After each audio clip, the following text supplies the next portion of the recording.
Have your tenant stopped paying rent? Non-payment of rent by a tenant, while not typical, is probably one of the biggest fears a landlord has when they first think about leasing out their house or a unit in an apartment building. So every state has different laws and regulations around the landlord-tenant relationship. And it's really important that you familiarize yourself with the laws in your state before you enter into any kind of rental agreement, and get familiar with what you need to do if a tenant stops paying rent. In this video, I'm going to use Massachusetts as an example because this is where I live and it's what I'm familiar with. However, the 4 tips that I'm going to be giving you are also useful in whatever state you live in or own property in.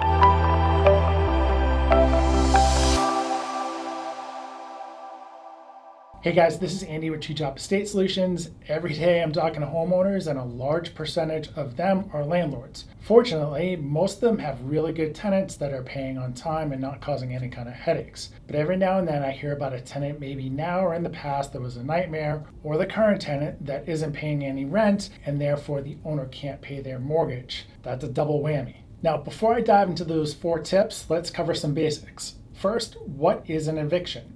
An eviction is defined as the action of expelling someone, especially a tenant, from a property, expulsion. As I said before, every state has different rules and regulations, but here in Massachusetts, once a tenant has stopped paying rent, you have to file with the court for a notice to quit, basically leave the property. From there, the tenant has a 30-day grace period. Now, in that grace period, they can cure the default of not paying by paying their rent, or they can go the other route, which forces you to evict. If the eviction is uncontested, it could be a simple process taking 2 to 3 months, costing you about $500 in filing fees, plus any lost rent. If the tenant decides to contest the eviction and they lawyer up, that's a totally different ballgame. You're looking at potentially a year or longer process, plus attorney's fees, court fees, and all of the lost rent. At the end of the day, you could be looking at somewhere between $5,000 and $10,000 to get that tenant out. Now let's talk about some stats. Here in Massachusetts, the eviction rate is 1.52%, with a national average of 2.43%. With just over 2.7 million households in Massachusetts and almost 38% of those renting, that could mean over 15,000 evictions in this state alone every single year. Now, for some people watching this, you might say, well, it's the big corporations that own all of these apartment buildings. Well, nationally, individual investors, mom and pops, make up the largest portion of the landlord pool, with just over 14 million individuals owning the largest percentage of 1 to 4 unit dwellings. That's over 3 times more than businesses or any other entity combined. So what can you do if your tenant has stopped paying rent and you don't want to go through this long drawn out eviction process? Well, let's take a look. Here, nationally, we're facing a housing shortage, and while evictions can be morally ambiguous, let's not forget that landlords are running a business and have their own families to take care of, mortgages to pay, and all that stuff. So the key here is really fairness and sticking to the same rules for everyone without any kind of exceptions. The pandemic threw a major monkey wrench into all of this with eviction moratoriums, and a lot of the aftermath of that is being felt now in 2023.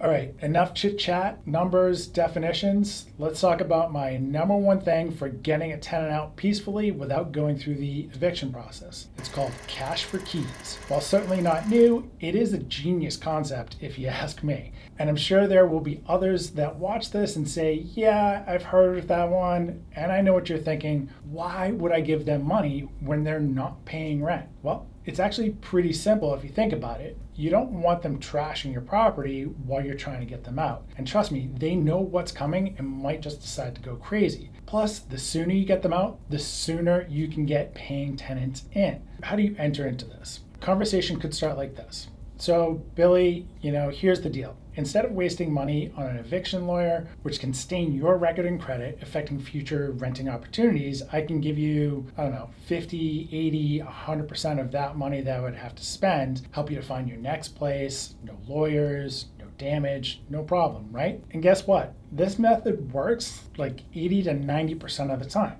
The tenants love it because it solves their current money problems, which is probably why they haven't paid rent in the first place. So why not give it a shot? Let me know how it goes and leave a comment below. Second strategy is to pay for their move and their first month's rent in their new place. It's kind of like Cash for Keys Junior, but it's even better because they don't have to worry about the hassle of finding a new place and dealing with movers. I take care of hiring the movers, and here's a little secret. You can find affordable movers on websites like uhaul.com or hireahelper.com. By covering these expenses, I make it easier for them to transition to a new home. Whether it's writing them a check or scheduling the move, there are different ways to handle it. It might cost some money up front, but it's totally worth it to have them out of your place sooner rather than later. Plus, it's going to save you money in the long run by ensuring a smoother, quicker exit and getting new people in. Strategy number 3 is what we call education and advocacy. One effective way to resolve issues with tenants and rental properties without resorting to eviction is to educate them about available resources. The eviction process in Massachusetts is very time consuming, but fortunately, there are various community resources to assist individuals in need. In Massachusetts, we have the Residential Assistance for Families and Transition Program, or RAFT for short. This provides financial assistance to families and individuals who are either homeless or they're at risk of becoming homeless due to an eviction.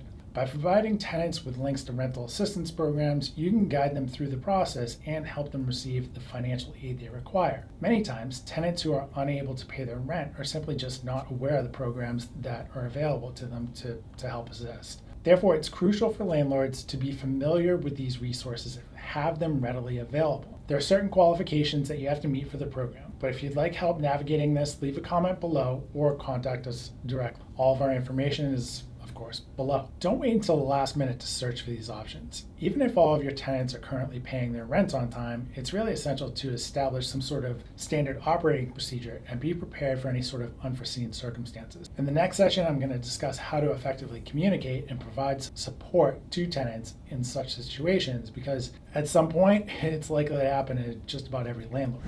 Number 4 is all about over-communication. It's simple, but it's powerful. Really, it starts before you even put pen to paper on the lease and go over your expectations moving forward. Make sure to communicate extensively with your tenants. If it comes down to the process of eviction, start off with our last one and see if they've looked into or applied for any sort of programs that are available to them. Again, let them know the consequences of not paying their rent. It's not just about the immediate eviction, it can also have a long-term consequence too. Not paying rent can leave a mark on their permanent record, it can affect their credit report, and guess what? If they plan to rent again, you're not going to be a reference. So take the time to emphasize the importance of paying rent and the negative side effects of not doing so. While being a landlord is a business and you don't want to blur the lines of business and friendship with your tenants, it is important to advocate for yourself, and by doing so, you're advocating for your tenants as well. It's crucial to keep the lines of communication open and to avoid any sort of misunderstandings and hopefully prevent it from happening in the future or letting it escalate.